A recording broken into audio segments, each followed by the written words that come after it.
Hola, Andoni Mujika naiz, eta zer esateken diskazo honetan abesti baten letra egiteko ohorea.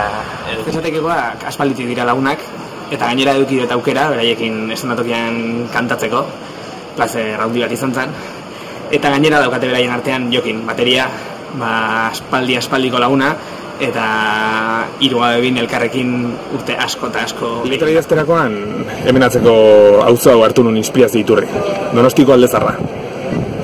Oso auzo polita da, jende asko jasotzen duna bai donostiarrak eta bai kanpotarrak urte guztian zehar, eta hemen bizi geranok ez dago hau inungo arazorik horrekin, baina bai daukagu sentsazio bat, instituzioek auzoaren inguruko erabakiak hartzen dituztenean, aurretik jartzen dituztela kanpotik datozen horien interesak auzoarenak baino ez. Eta bueno, ideia hori hartuta eta zesateken toke jokoso eta ironiko hori eman nahian, letra idatzen nien mutilagoi, ea bestia ondo ateratzen den.